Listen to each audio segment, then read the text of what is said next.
What if I told you that one of the most important machines in modern civilization, the steam turbine, is finally being replaced after more than a century?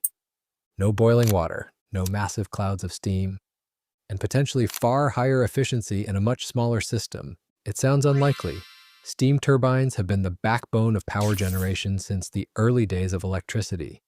From coal plants to nuclear reactors, the basic idea hasn't changed much. Heat water, create steam, spin a turbine. But now, a project in China is challenging that entire model. A system called Chaotan, the world's first commercial generator powered by supercritical carbon dioxide, or sCO₂, has officially begun operation. And if it delivers on its promise, this could mark one of the biggest shifts in power generation technology in decades. In this video, we're going to break down how the system works, why replacing steam is such a big deal, and whether supercritical CO₂ turbines could become the future of energy. Stick around, because this is one of those technologies that sounds like a small engineering tweak, but could have massive implications. Before we start, don't forget to like the video and subscribe to the channel. To understand why this is so important, we need to look at what makes steam turbines both powerful and limited. In a traditional power plant, whether it's coal, gas, or nuclear, the process follows a familiar pattern. Heat is used to boil water. That water turns into high-pressure steam. The steam expands through a turbine, spinning it. And that spinning motion generates electricity. It's a system that works incredibly well, but it also comes with inherent inefficiencies.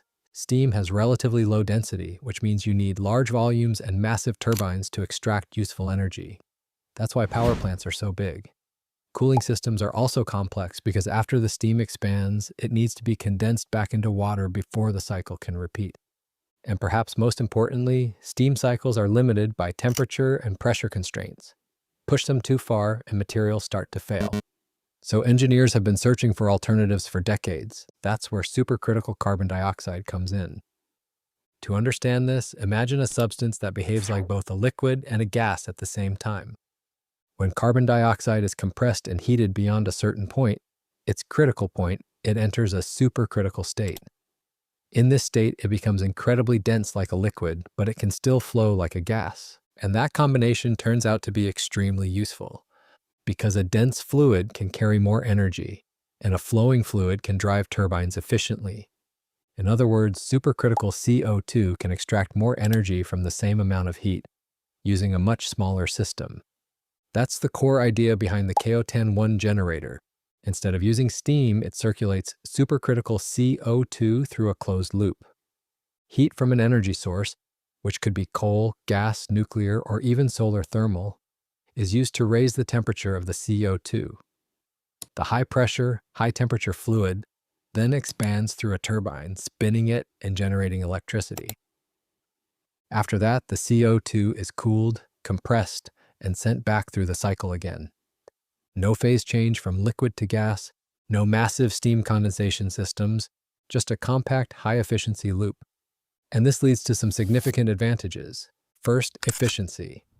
Because supercritical CO₂ operates at higher densities and can handle higher temperatures more effectively, these systems can achieve noticeably higher thermal efficiency compared to traditional steam cycles. Even a few percentage points of improvement in efficiency can translate into massive fuel savings at scale. Second, size. sCO₂ turbines can be dramatically smaller than steam turbines for the same power output. That means more compact power plants, lower material usage, and potentially reduced construction costs. Third, flexibility. These systems can work with a wide range of heat sources. That makes them attractive not just for fossil fuels, but also for next-generation nuclear reactors and concentrated solar power systems. In other words, this isn't just about replacing steam in one type of plant. It's about creating a more universal, efficient way to convert heat into electricity. But if the advantages are so clear, why hasn't this already happened? The answer comes down to engineering challenges. Working with supercritical CO₂ is not simple. The system operates at extremely high pressures, often above 20 megapascals. That requires advanced materials and precise engineering to prevent leaks and maintain structural integrity. Sealing the system is particularly difficult because CO₂ in its supercritical state can behave in unpredictable ways, penetrating small gaps and affecting components over time. Turbine design is also more complex. The behavior of supercritical fluids doesn't follow the same rules as steam, so engineers have had to rethink blade design, flow dynamics, and control systems. And then there's heat exchange. Transferring heat efficiently into and out of a supercritical CO₂ cycle requires highly optimized heat exchangers, which can be difficult and expensive to manufacture. That's why, until recently, most sCO₂ systems have remained in the research or pilot stage.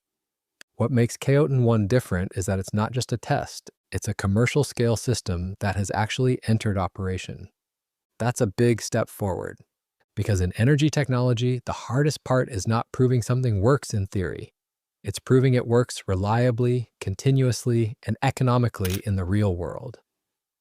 Now, it's important to keep expectations realistic. This doesn't mean steam turbines will disappear overnight. The global energy infrastructure is massive and replacing it takes time. But this could mark the beginning of a gradual transition. Just like combined cycle gas turbines improved efficiency decades ago, sCO₂ systems could become the next evolution in thermal power generation. And the timing is interesting. As the world pushes toward lower emissions and higher efficiency, technologies that can extract more energy from the same fuel or integrate better with clean energy systems become extremely valuable. There's also an unexpected environmental angle here. Even though CO₂ is used as the working fluid, it's contained within a closed system. It's not being emitted as part of the process. In fact, some researchers are exploring ways to pair sCO₂ cycles with carbon capture systems, potentially creating power plants that are both more efficient and lower in emissions.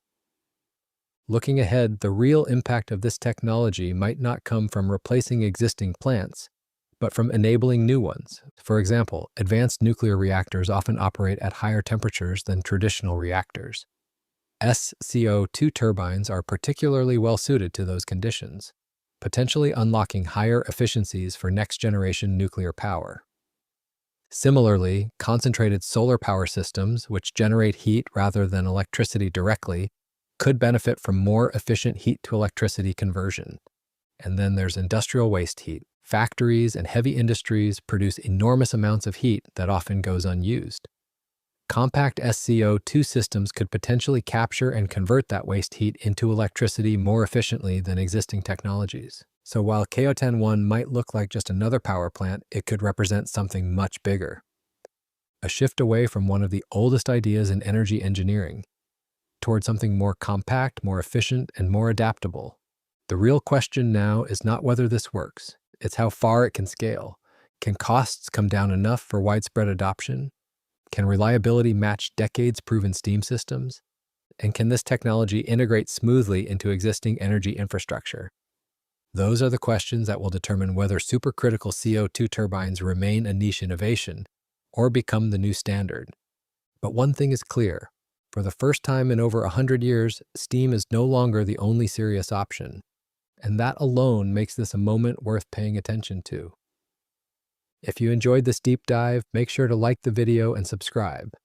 And let me know in the comments, do you think technologies like this can quietly transform the energy industry? Or do breakthroughs only matter when they completely replace what came before? Because sometimes the biggest revolutions don't look like explosions. They look like better efficiency, hidden inside a spinning turbine.